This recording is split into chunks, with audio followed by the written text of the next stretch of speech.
Alara Quinn saw what no mortal should ever see, a vampire queen betraying her king in plain sight. Every instinct screamed at her to stay silent, to survive another night serving the undead elite. But when she caught King Aldrich's eyes across the table, something in her broke. She spoke the truth. The queen threatened to drain her dry. By morning, the king sent her an invitation sealed in his own blood. What would you do if you witnessed treason in a world where immortals kill for far less? This is where everything truly began. Alara Quinn had served wine to vampires who could buy entire city blocks with a glance. She had smiled through cold dismissals, cleaned tables for creatures who treated humans like disposable conveniences, and learned that at Nocturne Hall, the most exclusive skyrise restaurant in the city, mortal staff were meant to be invisible. The undead dined after sunset, their laughter echoing against floor-to-ceiling windows that overlooked a glittering metropolis they secretly ruled. Tonight was supposed to be like any other shift beneath the chandeliers. She was wrong. The city lights sparkled like fallen stars as Alara balanced a tray of crystal goblets filled with something darker than wine. Her black uniform was immaculate despite the careful dance between tables where aristocratic immortals murmured in languages older than nations. Table 1 had just been seated, the reserved alcove draped in velvet shadows and moonlight. She recognized him immediately. King Aldrich Voss. Even mortals who avoided vampire politics knew his face. The ruler of the city's immortal court rarely left his obsidian palace, and when he did, the air itself seemed to bow.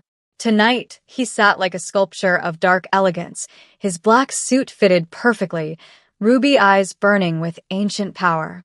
Across from him lounged Queen Marceline Dusk, a vision of lethal beauty, her gown the color of fresh blood, her smile sharp enough to draw it. Alara approached with her practiced deference, setting down their goblets with hands that barely trembled. Aldrich didn't look up, his attention on the city beyond the glass, but Marceline's gaze swept over her like she was examining an insect, mildly annoying, easily crushed. Alara had turned to retreat when she noticed it. Marceline's phone angled low beneath the table, screen glowing against the shadows, her pale fingers moving rapidly across the keyboard. Her lips curved into a secretive smile, one that had nothing to do with her husband sitting 3 feet away.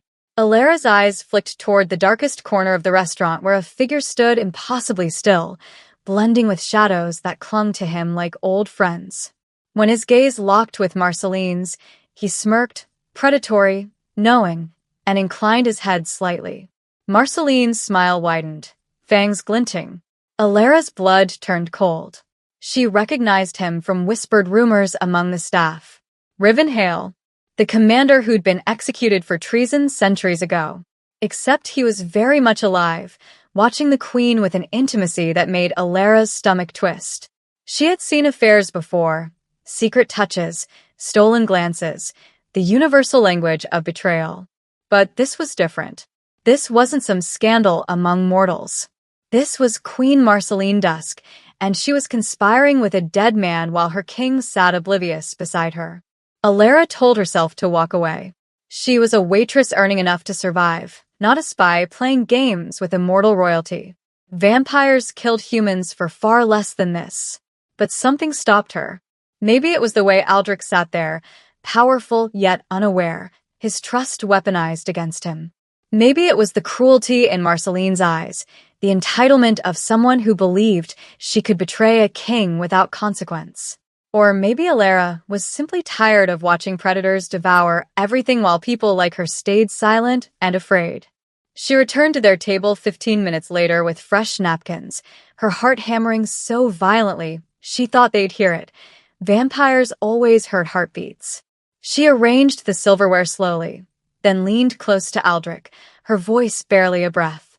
"Your Majesty, forgive me for speaking out of turn, but I think you should know something." Aldrich's eyes lifted to meet hers, rubies catching firelight, confusion flickering across features carved from cold perfection. "Your queen has been texting someone across the room for the past 20 minutes. The man in the shadows near the eastern corner. They've been exchanging looks." The silence that followed felt like the moment before an execution. Aldrich's expression didn't change, but something behind his eyes sharpened, darkened, became absolutely lethal. Marceline's had snapped toward Alara, her smile vanishing like smoke. "Excuse me?" Her voice could have frozen oceans. "What did you just say?" Alara straightened, forcing herself not to run even as survival instincts screamed at her to flee. "I noticed you texting someone. I thought the king should know." Marceline stood so abruptly her chair scraped against marble like a scream. "How dare you?" Her voice rose, drawing the attention of every immortal in the room, their conversations dying like snuffed candles. "Do you have any idea who you're speaking to? You're a human. You serve drinks and keep your mouth shut. That's all you're good for." The room held its breath. Even the city lights beyond the windows seemed to dim. "This is completely inappropriate," Marceline hissed, her fangs fully visible now. "I'm going to have you drained and displayed at the gates as a warning." Alara's chest tightened, but she didn't back down. She'd known this would happen, the rage, the threats. People like Marceline, immortal or not, always reacted the same when caught. "I'm just telling the truth," Alara said quietly, her voice somehow steady. "You can threaten me, but that doesn't change what I saw." Marceline's hand shot out, sweeping her wine goblet off the table. It shattered against the floor, dark liquid spreading like spilled blood across white marble.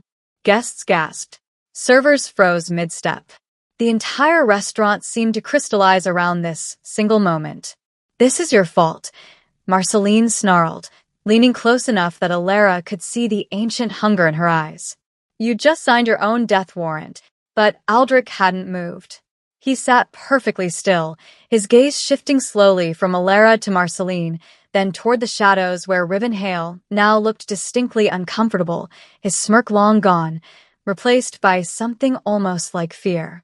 Aldrich's jaw tightened. He rose from his chair with movements that were too controlled, too deliberate, the calm before apocalyptic violence. "Marceline," he said, his voice low and colder than winter graves. Alara fled Nocturne Hall that night expecting fangs at her throat before she reached home. She walked through empty streets with her pulse a frantic drum, waiting for shadows to detach themselves and drag her into darkness. But nothing came. No guards. No claws. No death. Only silence, which somehow felt worse. She barely slept. Every creak of her apartment building sounded like footsteps. Every gust of wind against her window felt like breathing. When exhaustion finally pulled her under, her dreams were full of ruby eyes and blood-stained smiles.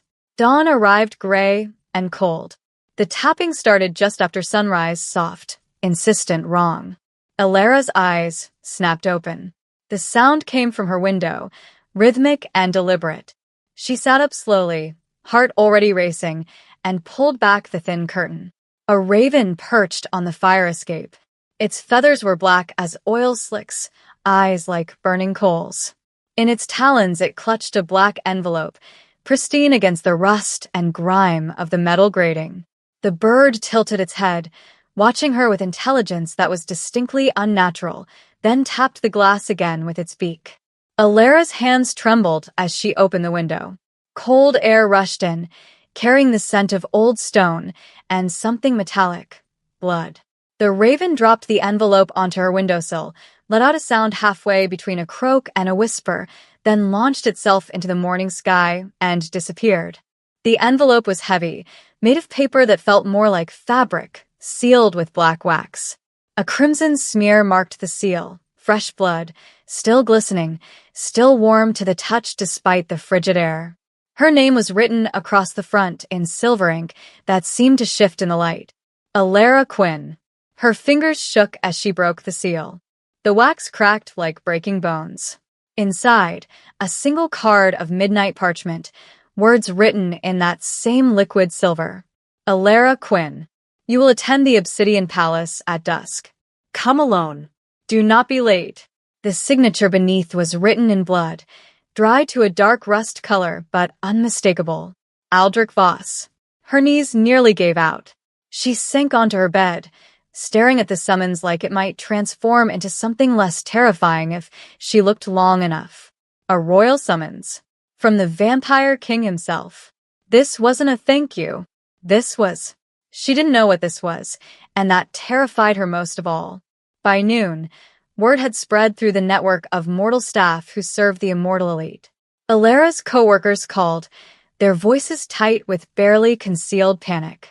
Don't go, her friend Marcus begged over the phone. Some immortals don't come back, Alera. You embarrass the queen in front of the entire court. They're going to make an example of you. Maybe he just wants to question me, she said, not believing it herself. They don't question. They take. His voice dropped to a whisper. Remember Sophia? Summoned to the Crimson District last year? They found her drained 3 days later, hung from a bridge as a warning. Alera's stomach twisted. She thought about running. She had maybe 6 hours before dusk. She could pack a bag, catch a bus to another city, disappear into some small town where vampires were just stories people told in the dark. But then what? Live in fear forever? Abandon her life because she'd told the truth? And beneath the fear, something else stirred, curiosity sharp as broken glass. The Vampire King had sent for her personally, blood sealed. There had to be a reason beyond simple execution. If he wanted her dead, she'd already be dead. Wouldn't she? Dignity won over survival. Or maybe foolishness. She wasn't sure there was a difference anymore. The obsidian palace loomed on the city's northern edge, like a cathedral carved from midnight itself. Alera approached on foot as the sun bled red across the horizon, her breath misting in air that seemed colder here, as if the building itself exhaled winter. The outer gates were wrought iron twisted into shapes that hurt to look at, angles that shouldn't exist, patterns that made her eyes water. Guards stood motionless on either side, pale as corpses in black armor that drank the dying light. They didn't move as she approached, didn't blink, barely seemed to breathe. One finally spoke, voice like wind through crypts. Name. Alera Quinn. I was summoned. The guard's eyes flicked to the invitation she held. Something almost like respect crossed his features. Or maybe pity. He stepped aside. The gates opened with a sound like grinding bones. The courtyard beyond was immaculate and wrong. Statues of figures in agony lined the path, so lifelike she could swear she saw them breathing. Gardens grew in impossible symmetry, flowers that only bloomed at night, their petals moon-pale and faintly luminescent. More guards escorted her inside. The palace halls were carved from obsidian so polished she could see her reflection walking alongside her, distorted and ghost-like. Portraits lined the walls, nobility from centuries past, their eyes seeming to track her movement. One painting showed a court scene, and she could swear the figures inside shifted position when she wasn't looking directly at them. They passed through chambers lit by torches that burned silver instead of gold, their flames casting no heat. Past doorways that led to rooms filled with whispers she couldn't quite hear. Through corridors that twisted in ways that made her dizzy, as if space itself bent differently inside these walls. Finally, they stopped before massive double doors engraved with symbols that predated language. The king waits inside, the guard said. Speak only truth. He knows the taste of lies. The doors opened silently. The chamber beyond took her breath. Floor-to-ceiling windows overlooked the city, now draped in twilight. Moonlight poured through the glass, silver and cold, illuminating a room decorated with dark elegance, furniture that looked grown rather than built, tapestries depicting battles between creatures she hoped were mythical. King Aldrich Voss stood at the window, perfectly still, hands clasped behind his back. He didn't turn when she entered. Do you know why I summoned you, Miss Quinn? Alera's throat was desert dry. To punish me, your majesty. A pause, long enough to count 3 heartbeats. Then Aldrich turned. The moonlight loved him. Or perhaps he was made of it. His features were sharper here, more defined, as if the palace itself brought out his true nature. Those ruby eyes fixed on her with an intensity that made her want to look away, but didn't dare. To reward you, he said. Alera blinked. What? Aldrich moved to a table where documents lay spread like fallen shadows, maps, letters, symbols burned into parchment edges. My wife has been conspiring against me, not just in matters of the heart, but of the throne itself. His fingers traced one of the letters. Rivenhale was my most trusted commander before he attempted to overthrow me 3 centuries ago. I executed him personally, or so I believed. He looked up, and something almost human flickered in those ancient eyes. My entire court knew something was wrong. Advisors. Guards. Nobles who've served my family for generations. Yet not one spoke.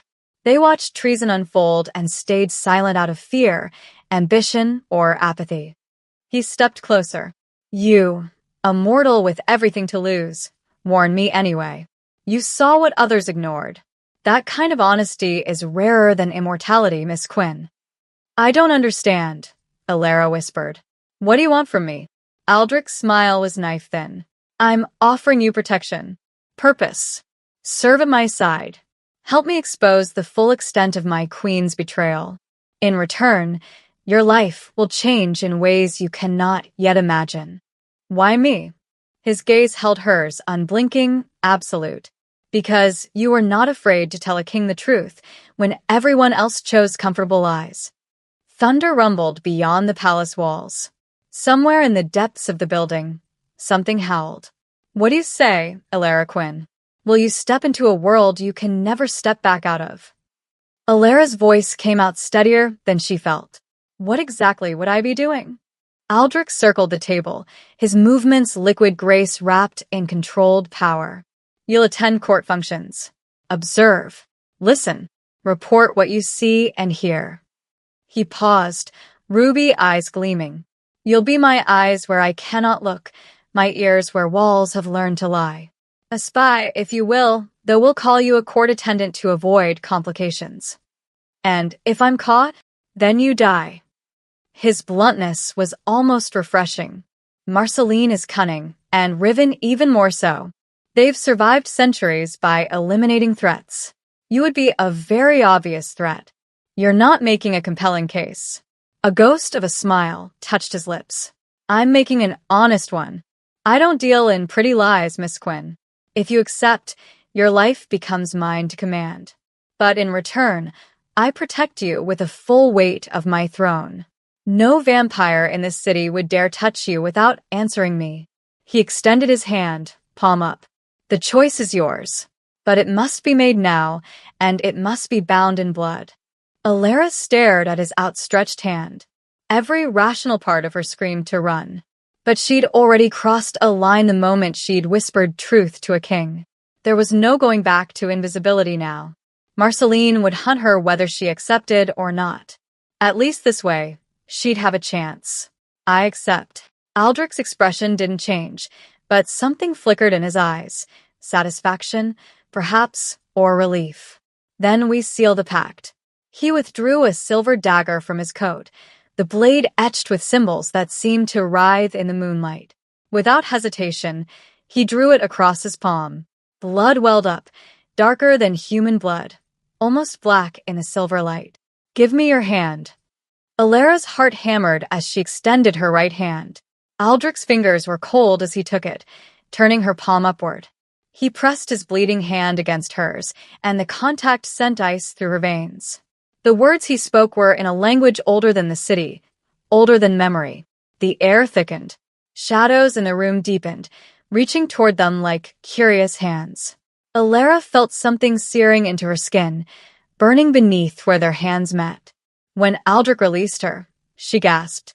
A mark bloomed across the back of her hand, a dark sigil that looked like intertwined thorns forming a crown, the edges still glowing faint red before fading to black.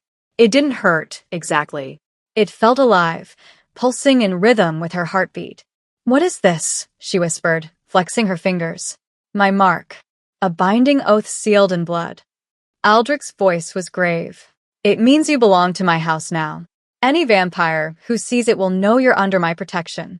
But it also means betrayal carries consequences. What kind of consequences? Blood rot. He said it matter-of-factly. Break your oath, attempt to flee, or betray me to my enemies, and the mark will turn against you. It spreads like poison through your veins. Slow. Agonizing. There is no cure. Alara stared at the mark, her throat tight. You could have mentioned that before I agreed. Would it have changed your answer? She met his gaze. No. Then it didn't need mentioning. He turned toward the door. Come. It's time you met the court. The palace came alive after dark. Vampires filled the halls in elegant darkness, nobles in centuries-old finery, advisors whispering strategies, servants moving like shadows. Every eye turned toward Alara as Aldrich led her through the corridors, their stares ranging from curious to hostile. Whispers followed in their wake like a tide. That's the human from Nocturne Hall. She dared accuse the queen. Why is she still breathing? Look at her hand, the king's mark. Aldrich brought her to a chamber where 3 figures waited. His inner circle, Lord Cassius Thorne, an ancient vampire with silver hair and eyes like winter storms, regarded her with open skepticism. A mortal spy, your majesty? Marceline will see through this immediately. Perhaps, Aldrich said. Or perhaps she'll underestimate Miss Quinn, as you're doing now. Lady Seraphine Vale, beautiful and sharp as broken glass, smiled with too many teeth. If she survives the first week, I'll be impressed. The queen has already put a price on her pretty mortal head. The third advisor, a tall figure named Victor Kane whose face was half hidden by shadow, said nothing. He simply watched Alara with eyes that saw too much. Brief her on court protocol, Aldrich commanded. She attends the gathering tomorrow night. Before they could respond, the chamber doors opened. Queen Marceline dusk glided in like death in an evening gown. She was even more terrifying here, in her own domain. Her beauty was weapon-sharp, her presence suffocating. She ignored everyone else, her gaze locked on Alara with the focus of a predator who'd found wounded prey. Well, Marceline said, her voice silk over razors. The little waitress who thinks herself so clever. I wondered where you'd crawled off to. Alara forced herself not to step back. Your Majesty. Don't. Marceline's smile was poisonous. Don't pretend to be respectful. You humiliated me in front of the entire court. That kind of insult doesn't wash away easily. She circled closer. Tell me, little mortal, do you know what I do to people who cross me? Marceline. Aldrich's voice cracked like a whip. She's under my protection now. Touch her, and you answer me. The queen's eyes flicked to Alara's marked hand, and something dark flashed across her face. How domestic. Marking your pets now. She leaned close enough that Alara could smell blood on her breath. Enjoy your borrowed power, little spy. Protection only lasts as long as the protector remains interested. And my husband's interests are notoriously fleeting. She swept from the room, leaving frost in her wake. Alara released a breath she didn't know she'd been holding. She'll try to kill you, Seraphine said conversationally. Subtly at first. Accidents. Poisoned gifts. Tragic falls down stone staircases. Thank you for the encouragement. Aldrich placed a hand on her shoulder, brief, cold, strangely grounding. Your quarters are in the East Wing. Lord Cassius will show you. He handed her a key made of black iron. Lock your doors at night. Trust no one. And tomorrow, you begin your work. Which is? His smile was sharp enough to draw blood. Watch my wife. Note who she speaks to, where she goes, what makes her smile. She's planning something, and I need to know what before it's too late. The quarters were luxurious and isolating, a suite of rooms decorated in dark velvets and silver, with windows that overlooked gardens where nothing living grew. Alara lay awake that first night, listening to footsteps in the corridors, whispers through the walls, sounds that might have been wind or might have been something else entirely. A letter had slipped beneath her door sometime after midnight. No signature. Just 3 words in handwriting that looked carved rather than written. You'll die screaming. Alara burned it in the fireplace and tried not to think about how many enemies she'd made in 24 hours. Outside her window, something howled. Tomorrow, she will begin hunting secrets in a palace built from them. The mark on her hand pulsed like a second heartbeat, reminding her with every breath that there was no escape now. She belonged to the Vampire King. And in this world, that might be the only thing keeping her alive. The palace taught Alara that cruelty could be beautiful. She watched Marceline work the court like a master conductor, her smile a weapon honed over centuries. At evening gatherings in the Grand Hall, the queen held court among crystalline fountains that ran red instead of clear, her laughter like wind chimes made of bone. Lady Evangeline, Marceline purred to a nervous noblewoman, that gown is absolutely daring. So brave of you to wear last century's fashion. I admire your confidence. The compliment landed like a blade. Lady Evangeline's face paled, her smile trembling. Within hours, whispers spread through the palace about her poor taste, her declining status, her desperation. By the next evening, she'd left court entirely. Alara watched from the shadows, taking mental notes. The queen didn't need violence when words could destroy just as effectively. But it was the secret meetings that interested her most. 3 nights into her assignment, Alara followed Marceline through the palace's labyrinthine corridors. The queen moved with purpose, glancing over her shoulder but never seeing the mortal girl who'd learned to walk in silence. She slipped into the moonlight gallery, a hall lined with windows that overlooked the city. A figure waited in the shadows, not Riven, but a courier dressed in nondescript black. Marceline accepted a sealed envelope, her fingers tracing the wax seal before tucking it into her bodice. No words were exchanged. The courier bowed and disappeared through a servant's passage. Alara memorized every detail. The courier's height, the seal's symbol, 3 crossed daggers. The way Marceline's hand trembled slightly as she hid the letter. The next morning, a different visitor. A noblewoman Alara didn't recognize, her accent foreign, her eyes ancient even by vampire standards.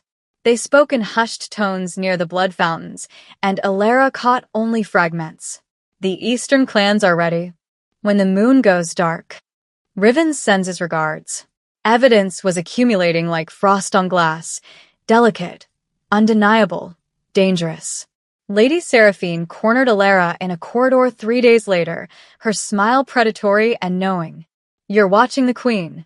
It wasn't a question. I wonder what you've seen. What secrets a clever little mortal might have noticed. I serve the king, Alara said carefully. Of course you do. Seraphine's fingers trailed along the wall, sharp nails leaving faint scratches in the stone. But everyone serves themselves first. I could make your life here much easier, child. Protection beyond Aldrich's mark. Wealth. Information that might keep you breathing. In exchange for whatever you report to the king, you report to me first. Her smile widened. Think about it. The queen wants you dead. The king's protection is only as strong as his attention span. But I could ensure your survival regardless of how this situation resolves itself. Alara met her gaze. I made an oath. Oaths can be flexible when survival is at stake.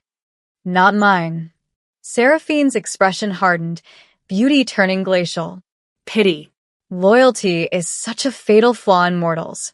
She swept past, leaving behind the scent of night-blooming flowers and threat. Alara reported the bribery attempt to Aldrich that evening.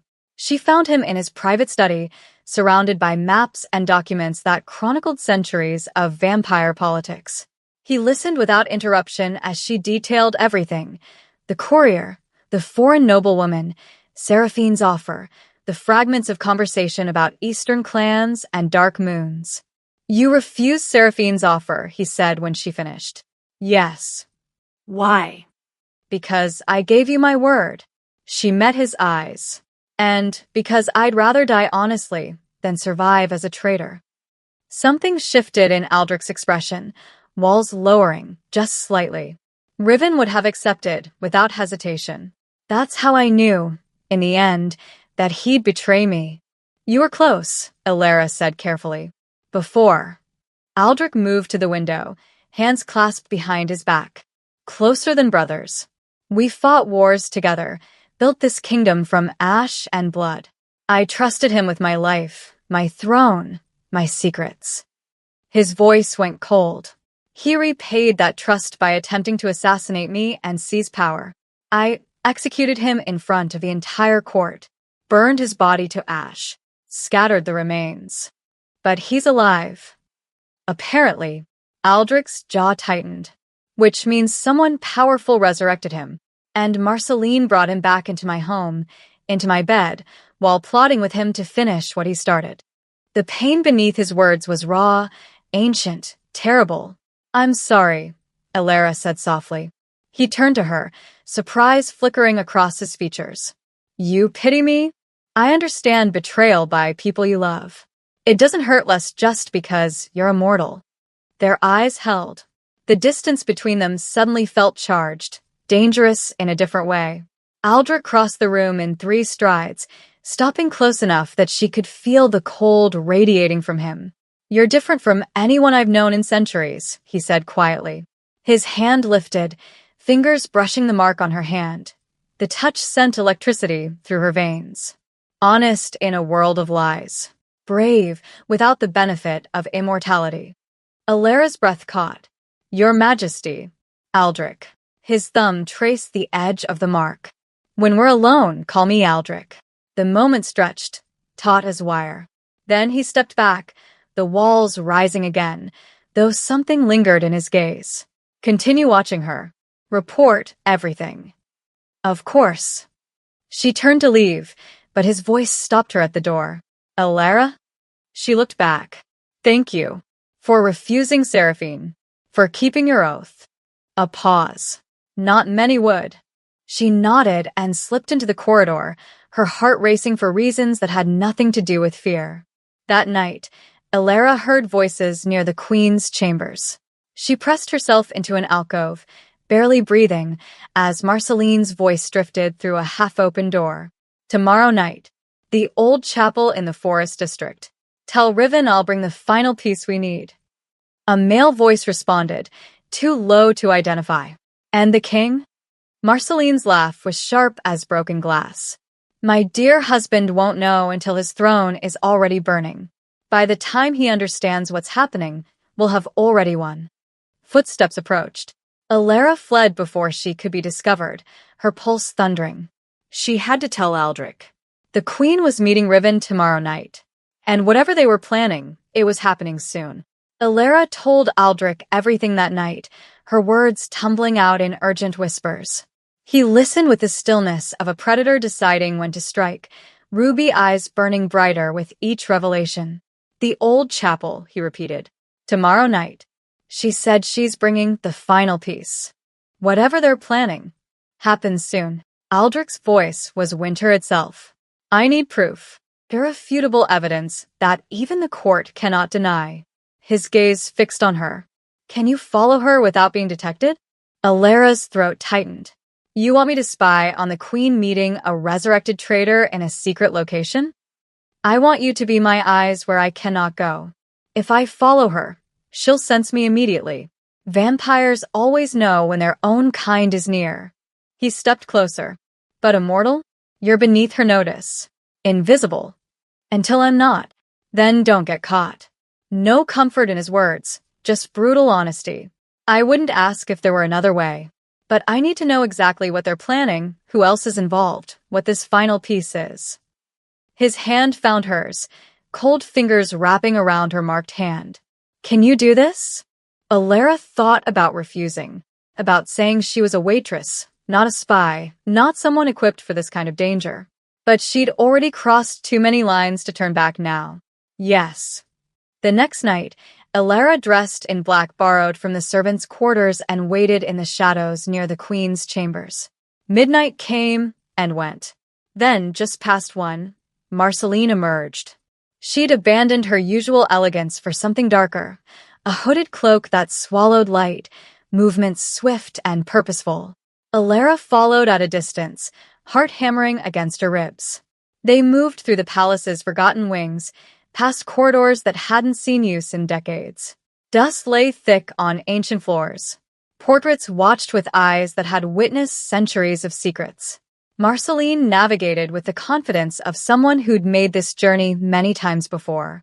They exited through a servant's gate into gardens gone wild. Moonlight silvered the overgrown paths, casting shadows that moved wrong, as if something walked alongside them just out of sight. The old chapel loomed ahead, a ruin of stone and shattered stained glass, beautiful in its decay. Alara pressed herself behind a moss-covered statue as Marceline entered through the broken doorway. A figure materialized from the darkness inside. Tall, commanding, features sharp enough to draw blood. Riven Hale looked exactly like the paintings Alara had seen in the palace archives, except those paintings showed him dead, executed, ash scattered to the winds. Yet here he stood, very much alive, pulling Marceline into his arms. They kissed with the desperation of lovers long separated, all pretense of conspiracy forgotten in the hunger of reunion. Marceline's fingers tangled in his hair, his hands spanning her waist, and Alara had to look away from the intimacy of it. When they finally broke apart, Marceline's voice carried through the ruined chapel. "Did you bring it?" Riven withdrew a vial from his coat, liquid that glowed sickly green in the moonlight. "Night's bane. Enough to weaken even the oldest of our kind." His smile was vicious. One drop in his wine, and Aldrich Voss becomes mortal for 12 hours. Vulnerable. Killable. Alara's blood turned to ice. "The Eastern clans are ready," Marceline continued, pacing the chapel floor like a queen already crowned. "Lord Theron pledged 50 warriors. Lady Morgana brings her blood mages. When Aldrich falls, they'll support your claim to the throne." "Our claim," Riven corrected, pulling her close again. "I didn't crawl back from death to rule alone. We'll share the throne, as we always should have." "He trusts no one now," Marceline said. "That mortal spy has him paranoid, questioning everyone. Then we eliminate her first. Make it look like an accident." Riven's voice was casual, discussing murder like dinner plans. A fall from her window. A tragic poisoning. Whatever draws less attention. "I've already arranged for." A sound, barely audible, just Alara's foot shifting on loose stone. Riven's head snapped toward her hiding place, eyes blazing sudden crimson. "Someone's here." Alara ran. She crashed through the overgrown gardens, branches tearing at her clothes and skin. Behind her, Riven moved with supernatural speed, his footsteps barely audible but getting closer, closer. "Little spy," he called, voice carrying through the darkness. "You can't outrun death." Alara dove behind a collapsed fountain, lungs burning. She could hear him circling, hunting, and could smell something ancient and wrong in the wind. Her hand found a broken piece of stone, fingers closing around it desperately. Riven appeared at the fountain's edge, looking down at her with a smile that promised pain. "Found you." Alara threw the stone. It struck his face, wouldn't have hurt him, but the surprise bought her seconds. She scrambled away, racing toward the palace lights that seemed impossibly far. His hand caught her ankle. She went down hard, pain exploding through her shoulder as she hit the ground. Riven dragged her backward, grip iron strong, and she kicked frantically. Her foot connected with his throat. He released her with a curse, and she ran again, screaming now, not caring about stealth anymore. Guards appeared ahead, palace sentries drawn by the commotion. Riven melted back into shadows, and Alara collapsed at the guard's feet, gasping, bleeding from a dozen cuts. "Take me to the king," she managed. Now. Aldrich found her in his study 10 minutes later, disheveled and shaking. She told him everything through chattering teeth, the night's bane, the Eastern clans, the planned assassination, Riven's threat, all of it. The fury that crossed Aldrich's face was terrible and beautiful.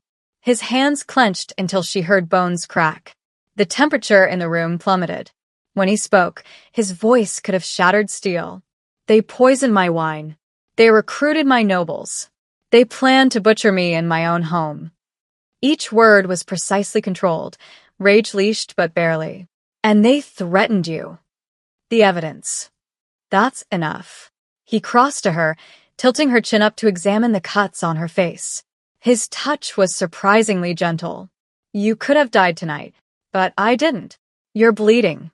"I've had worse from dinner rushes at Nocturne Hall." A sound escaped him. Not quite a laugh, but close. Then his expression hardened into something ancient and merciless. Marceline wants a confrontation? She'll have one. On my terms. In front of the entire court, he called for his guards, his advisors, his most trusted warriors. Plans formed with brutal efficiency. The palace stirred to life with grim purpose. Aldrich turned back to Alara, something fierce in his gaze. Stay close to me tomorrow. When this ends, I want you where I can see you. Why? Because you risked your life to bring me the truth. His thumb brushed a cut on her cheek. And because I'm beginning to believe that's worth more than any throne. The next night would bring reckoning, and the palace would run red with the price of betrayal. The grand hall had never looked more beautiful or more deadly. Chandeliers dripped crystal light across hundreds of immortals dressed in their finest, silks that whispered secrets, jewels that had witnessed empires fall, faces that wore centuries like masks. The court gathering was supposed to celebrate the harvest moon, but tension threaded through the crowd like poison in wine. Alara stood near Aldrich's throne, the king's mark on her hand visible to everyone. Whispers followed her like shadows. Some nobles watched with curiosity, others with thinly veiled hostility. She'd bathed and dressed in dark velvet provided by Aldrich's servants, but nothing could hide the healing cuts on her face from last night's chase. Queen Marceline held court on the opposite side of the hall, radiant in crimson and gold, surrounded by admirers. She hadn't looked at Alara once. Hadn't needed to. The message was clear. You are beneath my notice, little mortal. But Aldrich noticed everything. He sat on his obsidian throne like a king carved from midnight, ruby eyes tracking every movement in the hall. When he finally stood, silence fell like an executioner's blade. My beloved court, Aldrich began, his voice carrying effortlessly across the vast space. We gather tonight under the harvest moon to celebrate unity, loyalty, and the bonds that hold our kingdom together. He paused. Bonds that should never be broken. Marceline's smile didn't waver, but something flickered in her eyes. My queen, Aldrich continued, turning his attention to her. You've been distant lately, preoccupied. I wonder what consumes your thoughts so thoroughly. Marceline laughed, light and musical. Only concern for our kingdom, my love. These are uncertain times. One must be careful about whom to trust. Indeed. Aldrich descended from his throne, moving through the crowd. Nobles parted like water before him. Trust is such a fragile thing. Built over centuries, destroyed in moments. He stopped before Marceline. Tell me, have you been to the old chapel recently? The hall seemed to hold its breath. Marceline's smile turned glacial. The ruins? Why would I venture to such a place? Perhaps to meet with someone who should be dead. Shock rippled through the court. Whispers erupted like wildfire. Marceline's admirers shifted uncomfortably, some stepping back from her. Careful, husband, Marceline said softly, dangerously. Accusations against your queen reflect poorly on your judgment, as does treason. Aldrich's voice cut through the hall like a whip. You've been conspiring with Riven Hale, planning to poison me with Night's Bane and seize my throne. The hall exploded into chaos. Nobles shouted denials, questions, demands for proof. Some moved toward Marceline protectively, others toward Aldrich. The court split down the middle, centuries of alliances suddenly tested. Marceline's facade finally cracked. This is absurd. Who feeds you these lies? Her eyes found Alara like a dagger finding flesh. The mortal, of course. A jealous servant who craves attention, who whispers poison in your ear because she wants what she cannot have. She moved toward Alara with predatory grace, and suddenly Aldrich was between them, a wall of controlled fury. You will not touch her. She's turned you paranoid. Marceline's voice rose, raw with fury or perhaps desperation. Can't you see? She's manipulating you, using your trust against you. I am your wife, your queen, mother of your. You are a traitor. Aldrich's words landed like stones. And you will answer for it. The massive doors of the grand hall burst open. Riven Hale strode in like death incarnate, flanked by 24 warriors in black armor. The crowd recoiled. Nobles who'd been alive when Riven was executed gasped, some crying out in disbelief or fear. "Surprise," Riven said, his smile vicious. "Miss me, old friend?" Aldrich's hands clenched. The temperature plummeted. Frost spread across the floor from where he stood. "You dare." "I dare everything now." Riven's warriors spread through the hall, hands on weapons. "You killed me once, Aldrich. Burned me, scattered my ashes. But some loyalties run deeper than death. Some loves are worth crawling back from hell itself." His eyes found Marceline, and the tenderness there was unmistakable. Half the court drew weapons.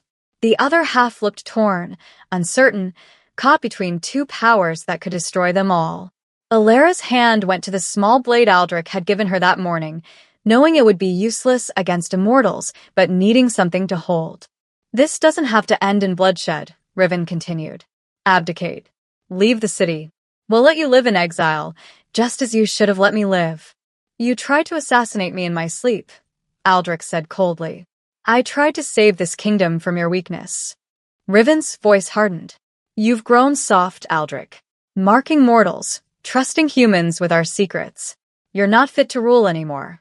Power crackled between them, ancient, terrible, barely restrained. The air itself seemed to bend. Alara felt her teeth ache from the pressure. Aldrich's advisors moved to his side. Lord Cassius, Lady Seraphine, Victor Kane, their loyalty declared without words. But across the hall, other nobles shifted toward Riven. The split was deeper than anyone had realized. "Civil war," Aldrich said quietly. "That's what you want. To tear this kingdom apart, if necessary." Riven's hand went to his sword. "Or you could make this simple." The moment stretched taut as wire. Then Aldrich laughed, cold, genuine, terrible. "Not tonight, brother." He stepped back, but his eyes promised retribution. "Take your traitor queen. Gather your conspirators. But know this, I will dismantle everything you've built, piece by piece, and when I come for you, there will be no resurrection." Riven's expression flickered. Surprise, perhaps respect. "You're letting us leave? I'm choosing the lives of my loyal subjects over the satisfaction of killing you where you stand." Aldrich's gaze swept the hall. "Anyone who follows Riven Hale walks out of my kingdom tonight and never returns. Choose now."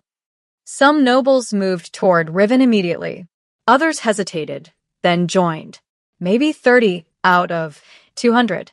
Enough to spark a war, but not enough to win one. Marceline looked back once as she joined Riven, her face a mask of rage, and something that might have been regret.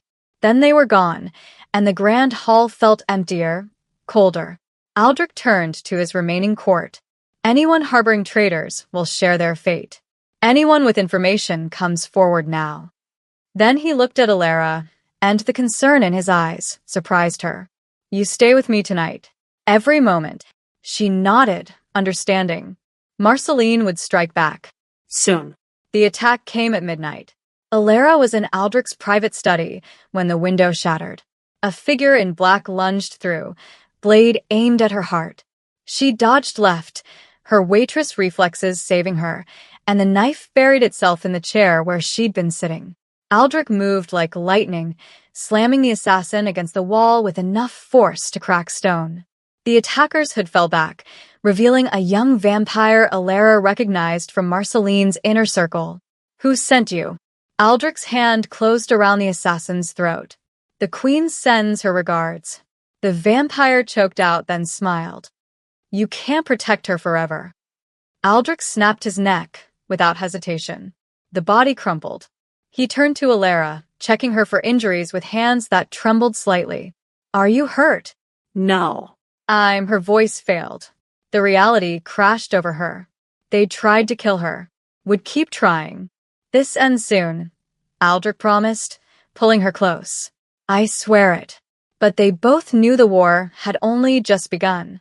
Aldrich didn't leave her side that night. He sat in the chair across from her bed, still as a statue, ruby eyes tracking every shadow that moved beyond the windows. Alara tried to sleep, but kept seeing the assassin's blade, kept hearing the crack of breaking stone, kept feeling how close death had come. "You should rest," she said finally. "I'm fine." "You're trembling."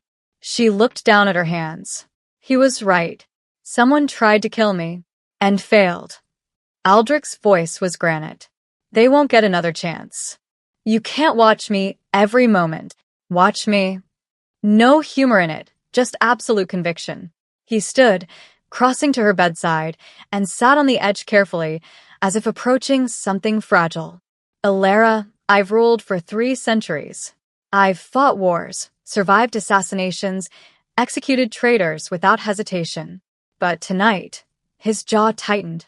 "Tonight, I felt something I haven't felt in longer than I can remember." "What?" "Fear." The admission seemed to cost him. "When I saw that blade aimed at you, I felt fear." Alara's breath caught. "Why?" His hand found hers, cold fingers intertwining with warm. "Because you matter.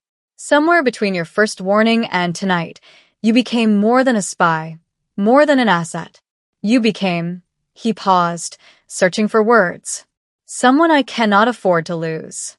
The space between them felt charged, dangerous. Alara's heart hammered against her ribs. "I'm just a mortal," she whispered. "I'll die eventually anyway. Not if I can help it." His thumb traced circles on her palm. "And not tonight. Not while I still breathe." They sat in silence, hands joined, until finally exhaustion pulled her under. Training began the next morning.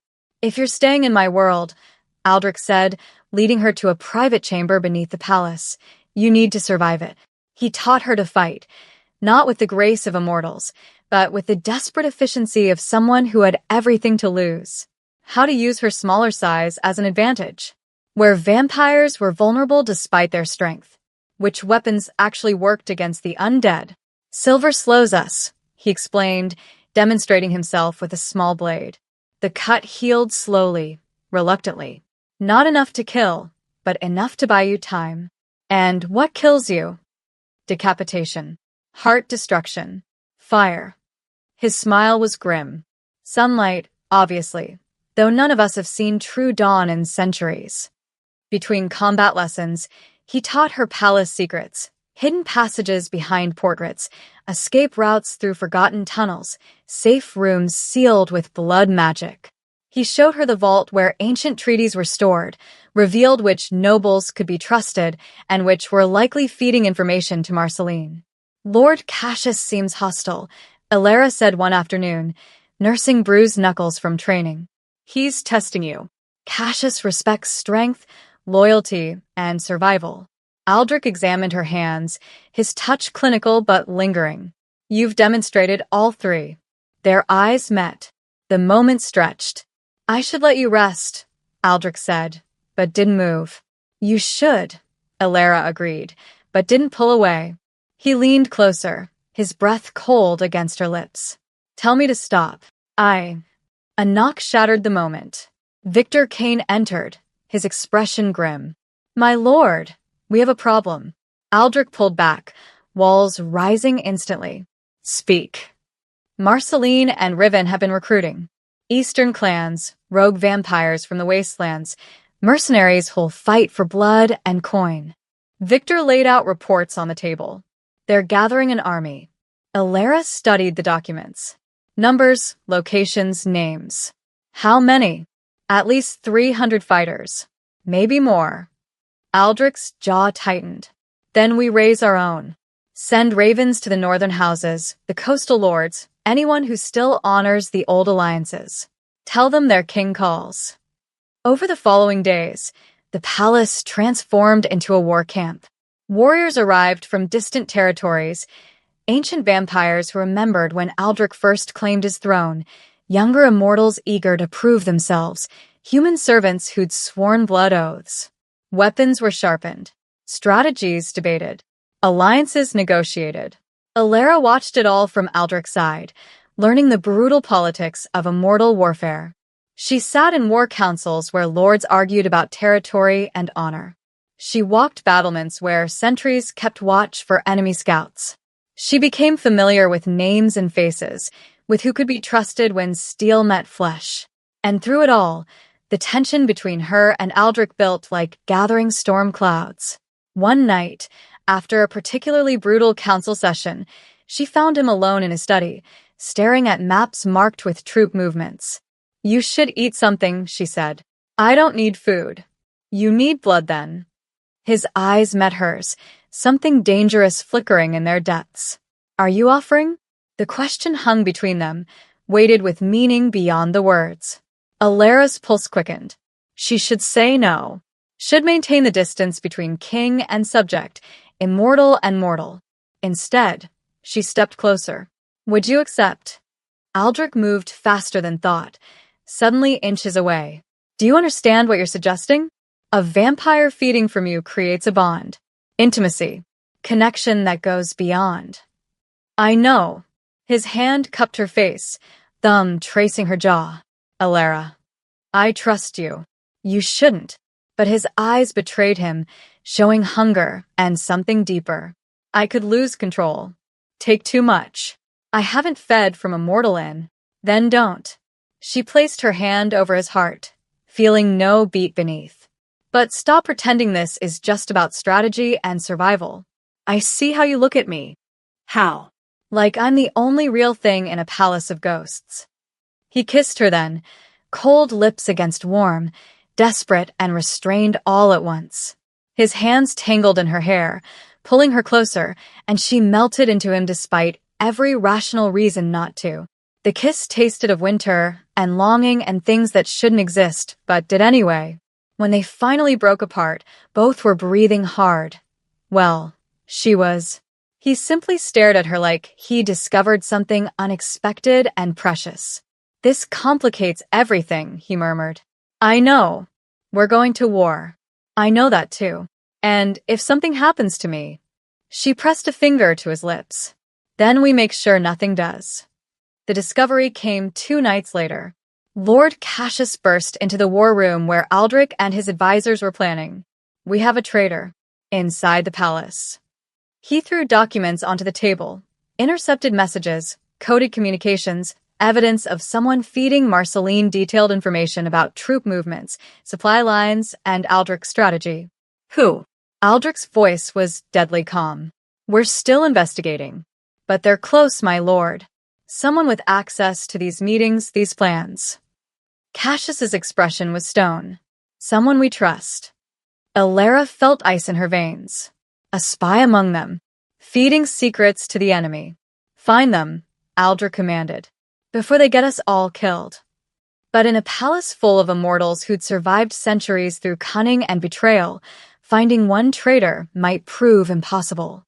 And time was running out. Alara found the traitor by accident. She'd been restless, unable to sleep despite exhaustion, and wandered the palace corridors near dawn. Most vampires had retreated to their chambers to avoid even the hint of approaching sunlight. The halls were empty, silent as tombs. Then she heard voices from Lord Cassius's study. She shouldn't have listened. Should have walked away. But something in the hushed, urgent tone made her press against the wall outside the cracked door. Confirmed. Aldrich plans to strike their encampment at the next new moon. Lady Seraphine's voice, unmistakable. He'll take his best warriors and leave the palace lightly defended. A pause. Then a male voice Alara didn't recognize. "Marceline will be pleased. The moment he leaves, we move." Her blood turned to ice. Seraphine. The traitor was Seraphine. Alara backed away slowly, carefully, not breathing. She had to tell Aldrich. Had to. A hand clamped over her mouth from behind. She tried to scream, but couldn't. Tried to fight, but powerful arms pinned hers. A cloth pressed against her face, sweet and chemical, and darkness swallowed her whole. She woke to a cold stone against her cheek and the smell of old blood. The room was small, windowless, lit by torches that cast dancing shadows. Her hands were bound behind her back with silver chains that burned her wrists. When she tried to move, pain lanced through her shoulders. Awake. Good. Riven's voice came from the shadows. He stepped into the torchlight, looking every bit the predator. We need to talk. Where am I? Somewhere your king won't find you.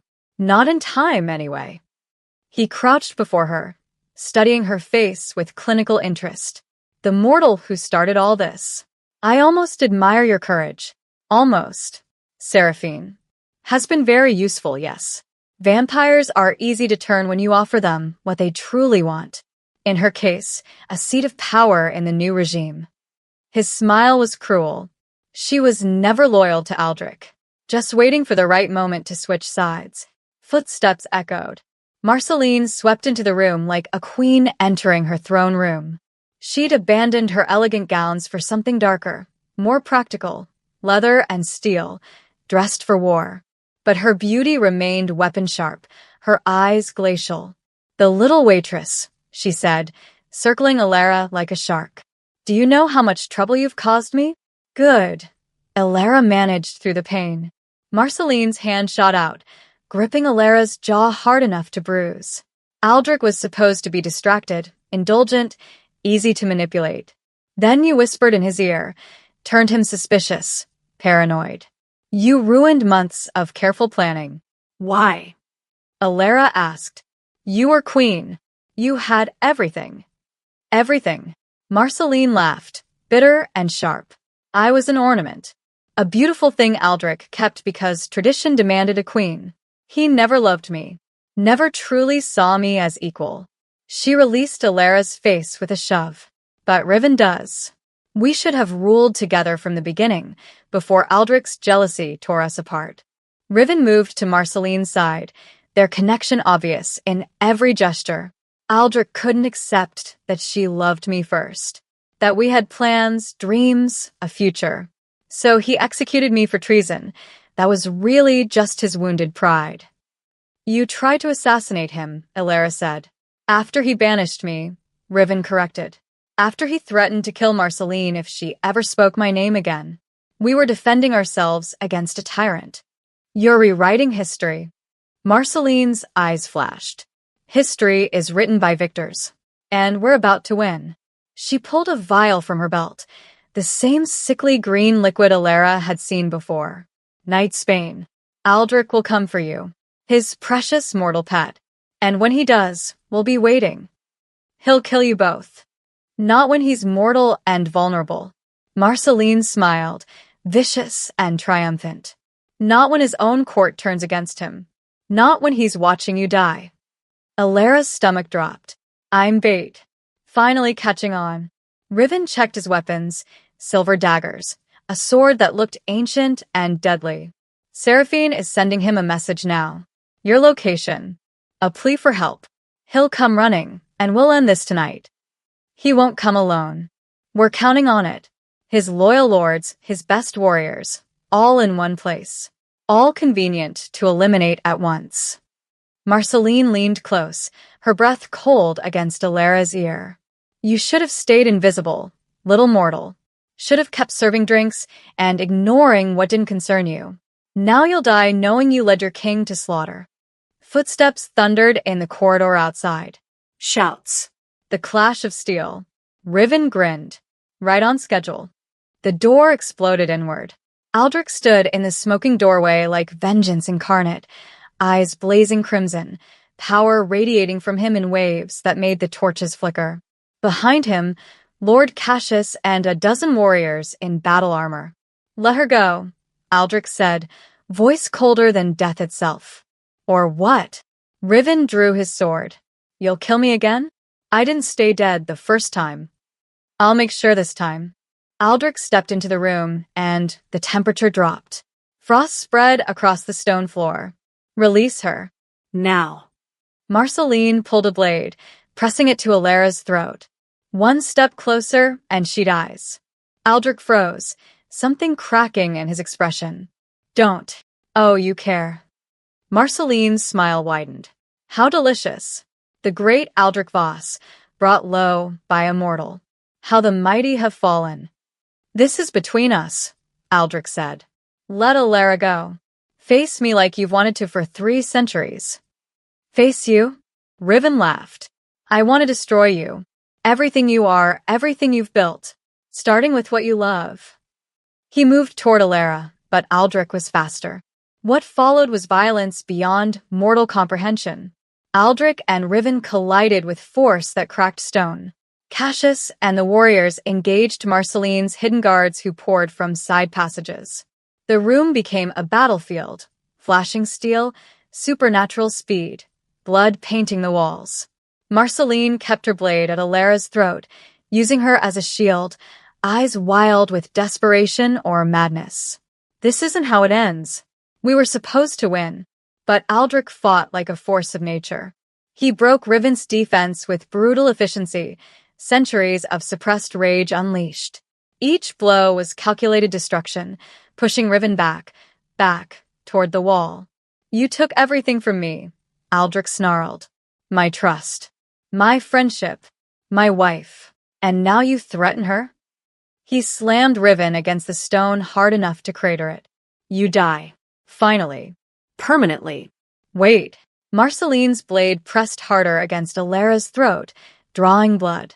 Stop or she dies. Aldrich turned, and the look on his face made even Marceline flinch. You've already lost. Seraphine is dead. Cassius executed her an hour ago.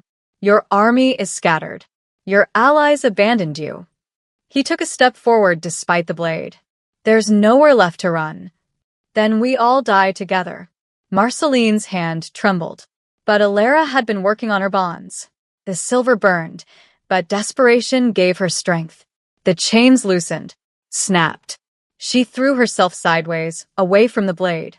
Aldrich moved like lightning, ripping Marceline away from her, slamming the queen against the wall with enough force to crack her spine. Riven lunged for Alara one last time. Lord Cassius's sword took his head. The body crumpled. This time, it didn't rise. Marceline screamed, raw and broken. No. Riven. Riven. Aldrich's hand closed around her throat. It's over. Kill me then, she gasped. Do it. No. Aldrich released her, letting her collapse. Death is mercy. You don't deserve it. He turned to his guards. Lock her in the blood vaults. Eternal imprisonment. She can spend forever contemplating her failures. As guards dragged the screaming queen away, Aldrich crossed to Alara, pulling her into his arms with a gentleness that contradicted the violence still echoing in the room. Are you hurt? I'm alive. She clung to him, shaking. Is it over? Almost. His eyes were hard. There's still one thing left to do. The throne room awaited, and a kingdom needed to know its king still stood. The throne room filled at dawn, not with sunlight, which never touched these halls, but with the pale glow of 100 silver torches. Every noble who'd remained loyal stood in attendance, along with warriors still bloodied from battle, servants who'd risked everything, and mortals who'd fought alongside immortals. Aldrich stood before his obsidian throne, commanding and unshakable.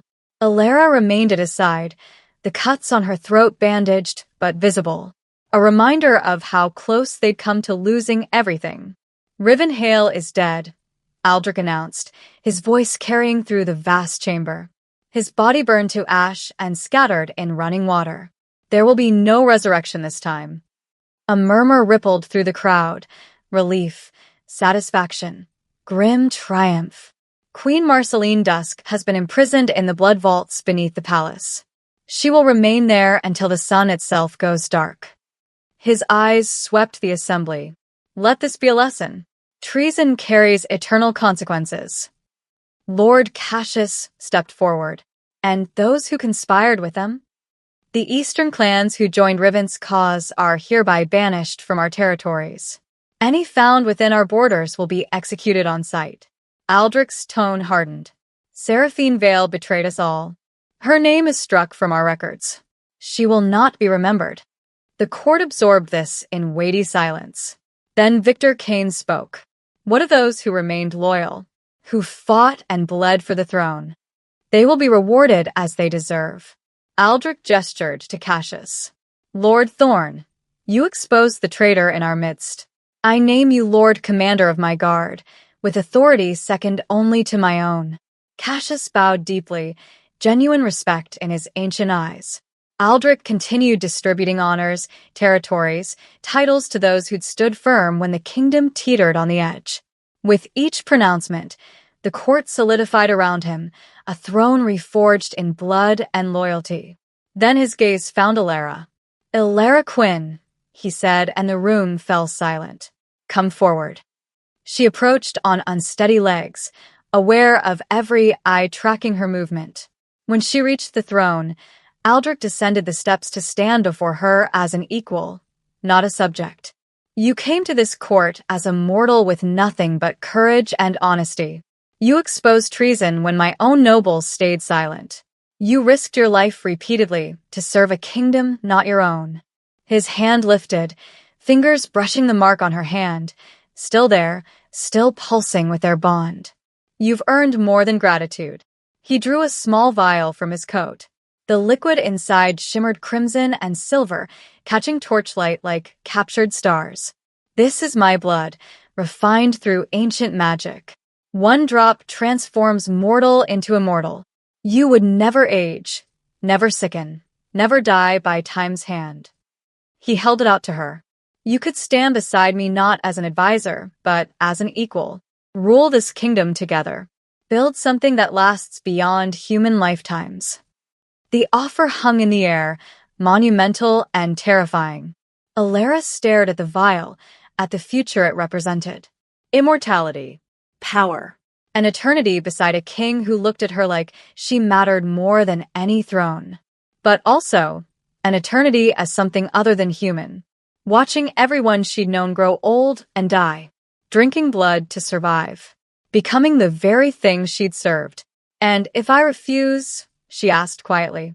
Something flickered in Aldrich's eyes. Pain, perhaps, or understanding. "Then I offer you a different choice.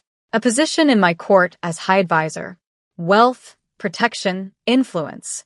You would shape policy, attend councils, and advise on matters of state." His thumb traced her marked hand. "You would still be at my side. Just differently." "For how long?"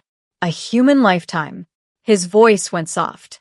"And when that time ends, I will mourn you as I've mourned no one in 3 centuries. Alara's heart clenched.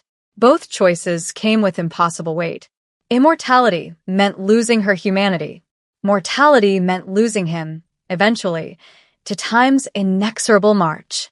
She looked at the mark on her hand, then at Aldrich's face. Ancient and ageless, powerful and surprisingly vulnerable in this moment. "I need time," she said, "to understand what I'd be choosing, what I'd be giving up or gaining."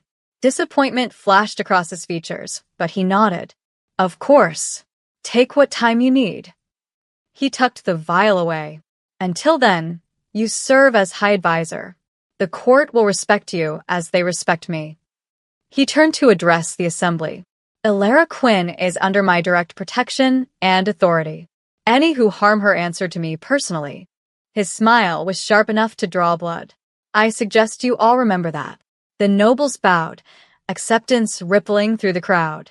Later, when the throne room had emptied and exhaustion pulled at everyone like gravity, Aldrich found Alara on a balcony overlooking the city. "Regretting your choices?" he asked, joining her at the railing. Wondering about them, she watched lights glitter across the metropolitan sprawl. "A month ago, I was serving champagne to people who didn't see me.